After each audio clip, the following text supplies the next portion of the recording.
एक जनाब कहावत है कि जो आदमी आपका मुकाबला नहीं कर सकता वही इंसान आपको बदनाम करने का तरीका ढूंढता है। एक छोटा सा कहावत है कि बदनाम करने के तरीके कितने आसान होते हैं। लोग छुप छुप के सुनते हैं बातें और कहते हैं दीवारों के भी कान होते हैं। अरे पगला, दीवार का काम नहीं है सुनना, बल्कि लोगों का काम है गलत फहमियां क्या करना, लोगों के बीच में उत्पन्न करना। अब देखिए, जमाना चाहे जो भी कहे, इससे लेना और देना नहीं है। क्यों विकास बाबू? जमाने को छोड़िए, खुद को पहचानिए और आगे की ओर बढ़ते रहिए। अब देखिए, पिछले क्लास में जनाब हम लोगों ने पढ़ा था पुष्यभूति वंश के विषय में। और पुष्यभूति वंश के जो शासक हुए राजवर्धन, ये मर गए। मरे नहीं, इनको मार दिया गया। उसके बाद इनका छोटा भाई हर्षवर्धन पुष्यभूति वंश की गद्दी पर बैठा। क्यों हो दादाजी? ध्यान इधर दीजिए। अब देखिए, हर्षवर्धन जो गद्दी पर बैठा, ये 606 में यानी 606 ईस्वी में हर्षवर्धन पुष्यभूति वंश की गद्दी पर बैठा। और उस समय इनकी उम्र महज 16 वर्ष थी। अरे बड़े, 16 के 16 में सुना बोला, एकदम ध्यान से सुना। अब देखिए, 16 साल की उम्र में हर्षवर्धन राजा बना और वह निसंतान था। निसंतान कहने का मतलब है कि इनको अपना एक भी औलाद नहीं था, बे औलाद थे, निसंतान थे। कुछ बोला रे मुन्ना कि बाल न बच्चा नहीं पड़े। अच्छा तो अगला कहीं के, चलिए देख कहाँ कहाँ डिबरी लोग जलाता है बाल बच्चा के लिए। अब देखिए, निसंतान कौन था? हर्षवर्धन था।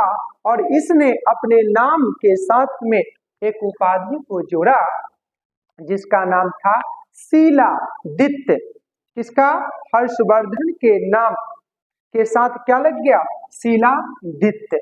अब देखिए, हर्षवर्धन की कहानी हम लोग पढ़ रहे हैं तो पता ऐसा चलता है कि हर्षवर्धन नाम के जो व्यक्ति हैं, यह 41 वर्षों तक शासन किया और अपने साम्राज्य को बहुत हद तक आगे बढ़ाया। किसने बढ़ाया जनाब?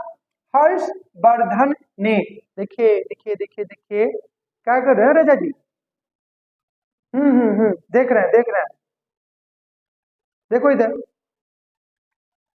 अब कहता है क्या, 41 वर्षों तक शासन किया और इन वर्षों में इसने पंजाब, कश्मीर, नेपाल और वल्लभी, वल्लभी हमारा पड़ता है गुजरात में, और चारों जगह पर हर्षवर्धन ने क्या किया? अपने साम्राज्य का विस्तार किया। किसने किया? हर्षवर्धन ने। अब देखिए, थोड़ा सा आगे की ओर बढ़ते हैं तो पता चलता क्या है कि हर्षवर्धन यानी इस वंश के जो शासक थे, उन्होंने अपनी राज्य की राजधानी, राजधानी समझते हैं ना जनाब? अरे समझिए विकास, राजधानी कहने का मतलब क्या? यानी कैपिटल। जैसे भारत का दिल कहां पर है? दिल्ली में। यानी दिल में कहने का मतलब क्या? यानी दिल्ली भारत का क्या है? राजधानी है। यानी भारत का 3 गो राजधानी है जनाब। जैसे कोई आपसे पूछेगा, चंदू पूछेगा आपसे कि भारत की राजधानी कहाँ है, बोलेंगे नई दिल्ली। पूछेगा कि भारत की सांस्कृतिक राजधानी कहाँ है, वाराणसी। परीक्षा में पूछेगा, चाहे कोई ऐसी पूछ देगा क्या भाई कि भारत की वाणिज्यिक राजधानी कहाँ है, सपनों का शहर कौन है? मुंबई। नाम क्या है? मुंबई। अब चलिए आगे, उससे पीछे वाला बात था, चलिए आगे। अब देखिए, राजधानी यानी इस वंश की पहली राजधानी जो थी उसका नाम है थानेश्वर। नाम क्या है? थानेश्वर। अहो विक्रम, इन्हें तो ध्यान दा। हाँ हाँ समझ रहे हैं, कभी इधर बात करते हो कभी उधर बात करते हो, आप लोग बड़े हो साहब, हमसे कहाँ बात करते हो? अपने आप को बड़ा बनाओ तब ना तुमसे कोई बात करेगा। बड़का छोटका करा। चलो इधर देखो। अब देखिए पहली राजधानी कहाँ हो गई? थानेश्वर। जबकि हर्षवर्धन जब राजा बना तब इसने अपनी राज्य की राजधानी कहाँ बना लिया? कन्नौज को बना लिया। और कन्नौज हमारा पड़ता है कहाँ पर हो? उत्तर प्रदेश। कौन प्रदेश में? उत्तर प्रदेश में। और सब लोगों को पता है कि उत्तर प्रदेश भारत का एक राज्य है और इस राज्य में कुल 75 गो जिला है। और सबसे ज्यादा एक बात हमेशा ध्यान रखिए जनाब, सबसे ज्यादा लोकसभा का अगर सीट है तो कहां पर है? उत्तर प्रदेश में। और यहाँ पर 80 गो लोकसभा का सीट है। अब देखिए लोकसभा को छोड़ दीजिए, अब चलते हैं आगे थोड़ा सा। अब देखिए अब कहता है क्या है कि राजधानी भी जान गए कि हर्षवर्धन के जमाने में राजधानी कहाँ हुआ करती थी? कन्नौज। कन्नौज कहाँ था? उत्तर प्रदेश में। अब देखिए कहता क्या है कि हर्षवर्धन नाम का जो व्यक्ति था, कौन? हर्षवर्धन नाम का जो व्यक्ति था, ये दक्षिण के अभियान में, यानी दक्षिण के अभियान में क्या हो गया? नर्मदा नदी के तट पर हर्षवर्धन को पुलकेशिन द्वितीय ने क्या कर दिया? हरा दिया। यानी इनका सपना चकनाचूर हो गया और दूसरे ने आकर के क्या कर दिया? पहले को हरा दिया। बेचारे पूरी तरह से क्या हो गए? बदनाम हो गए। हार गया, हार गया, हार गया। कौन हार गया? हर्षवर्धन हार गया। हाँ हाँ हाँ हाँ, तोरे सब जैसा लड़का जो है ना से बदनाम कर दिया है। कहावत में सुना है, आंखों में नमी या विटामिन की कमी और रात भर जिससे चैटिंग किया वो गर्लफ्रेंड की मम्मी। तो ऐसे कहते पता नहीं चलता है कहाँ बात कर रहे नहीं करता है, बस डायरेक्ट एकदम कंटिन्यूटी में कुछ छोड़ते जाओ। चल इधर देख। अब देखिए अब कहता है क्या है कि हर्षवर्धन नाटककार था, एकदम बढ़िया से नाटक करता था। कौन करता था?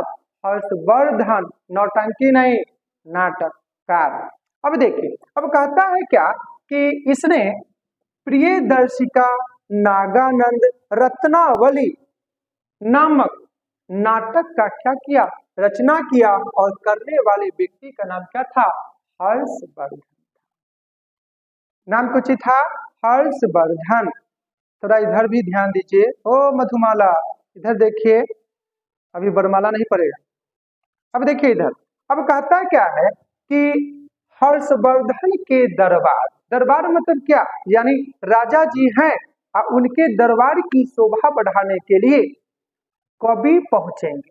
और कवि का नाम दिया गया है जैसे बाण भट्ट, हरिदत्त, जयसेन जैसे महान कवि हर्षवर्धन के दरबार में रहा करते थे और इनकी दरबार की क्या करते थे?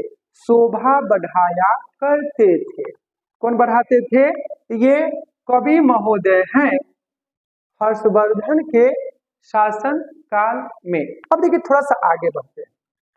अब कहता है क्या कि पिछले क्लास में हम लोगों ने देखा था, क्यों मोहन बाबू देखे थे कि नहीं? हाँ देखा था। देखा था क्या भाई कि एक धर्म है जिस धर्म का नाम है बौद्ध धर्म। और बौद्ध धर्म में क्या हुआ था कि चौथी बौद्ध सभा में यह धर्म दो भागों में बट गया था। एक का नाम है हीनयान शाखा और दूसरे का नाम है महायान शाखा।